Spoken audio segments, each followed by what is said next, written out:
Assalamualaikum warahmatullahi wabarakatuh. Jumpa lagi dengan saya Bapak Muhammad Romli Khairul Huda. Dan pada kesempatan kali ini kita mempelajari bilangan pecahan. Nah, bilangan pecahan itu ada pecahan biasa, pecahan desimal, dan pecahan persen. Saya beri contoh di sini ada 1/5 pecahan biasa, kemudian pecahan desimalnya 0,2 dan pecahan persennya 20. Saya ilustrasikan ini adalah sebuah kue ulang tahun yang ingin dibagi 5 dengan sama besar. Nah, bentuknya seperti ini nih. 1, 2, 3, 4, 5. Maka kue ini, satu dari bagian kue ini disebut 1/5. Itu ilustrasi mengenai bilangan pecahan.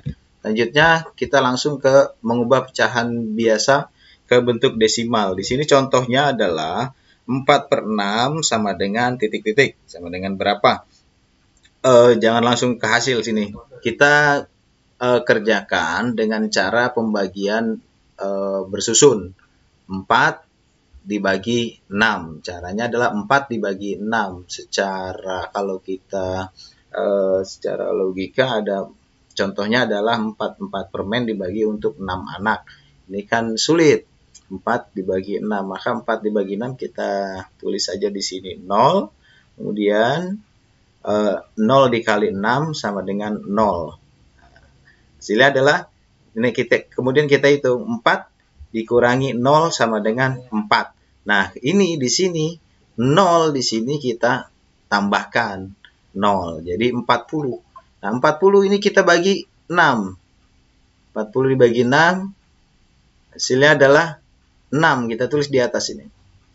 6 dikali 6 kita kembalikan, 6 dikali 6 sama dengan 36. Nih kita tulis ke bawah, 40 dikurangi 36, hasilnya adalah 4.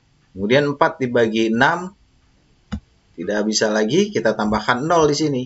40 dibagi 6 sama dengan 6, kita tulis di atas, 6 dikali 6, hasilnya adalah 4. Ini kalau kita bagi terus sampai kapanpun tidak akan selesai. Jadi hasilnya adalah nanti 0,66666 terus baris ke belakang tanpa ada penyelesaian. Nah, kalau seperti ini cukup kita ambil 2 angka di belakang koma. Jadi hasilnya adalah 4/6 sama dengan 0,66. Begitu. Jadi caranya adalah dengan menggunakan pembagian bersusun. Kemudian selanjutnya adalah mengubah pecahan desimal ke bentuk pecahan biasa. Contoh ini 2,25 sama dengan berapa? 2,25 sama dengan titik-titik. Nah, ini kita ubah, 2,25 ini kita ubah dulu menjadi pecahan biasa. Caranya gimana? 2,25 ini kita hilangkan komanya. Kita hilangkan komanya jadi 225. 225 per. Nah, pernya ini berapa? Kita lihat lagi ke sini. Kalau di belakang koma ada cuma satu angka, ini artinya per sepuluhan, 2 angka per seratusan. Kalau 3 angka per seribuan, maka kalau 2 angka berarti per 100. Kalau di sini cuma 1 angka per 10. Kalau di sini ada 3 angka per 1000. Nah, ini karena ada 2 angka, maka per 100. Jadi 225 per 100. Selanjutnya kita untuk melanjutkannya kita ke sini.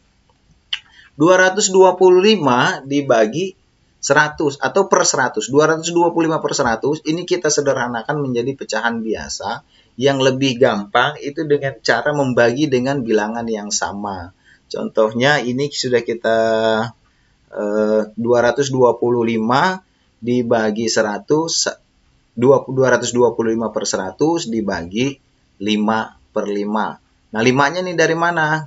Kita cari bilangan yang terkecil. Contoh misalnya 200, kita bagi 2, kedua-duanya bisa nggak dibagi 2? 100-nya bisa dibagi 2, tapi 225-nya nggak bisa dibagi 2. Kalau tidak bisa, kita naikkan, dibagi 3, dibagi 4, nah dibagi 5. Nah, kebetulan ini kita sudah dapatkan 225 dibagi 5 sama dengan 45. Kemudian 100 dibagi 5 sama dengan 20. Jadi 45 per 20. Nah, ini belum sederhana. Kenapa? Karena masih bisa dibagi lagi dengan 5. Contoh 45 dibagi 5 jadi 9. 20 dibagi 5 sama dengan 4. Jadi 225 per 100 kita sederhanakan menjadi 9 per 4. Nah, baru kita ke sini. 9 per 4 kita sederhanakan lagi. Ini bisa kita sederhanakan menjadi pecahan campur. 9 dibagi 4 hasilnya adalah 2. Sisanya 1. Karena 2 kali 4 itu 8. Untuk ke 9 sisanya 1. Jadi sisanya kita tulis di atas. 2, 1 per 4. Per 4 itu dari mana? Dari sini. Per 4. Jadi pernya tidak berubah. Atau penyebutnya tidak berubah. Jadi 2,25 sama dengan 21 per 4. Begitu. Untuk kamu lebih memahami, kalau memang penjelasannya terlalu cepat, kamu bisa mengulang-ulang videonya. Oke? Demikian dari saya. Assalamualaikum warahmatullahi wabarakatuh.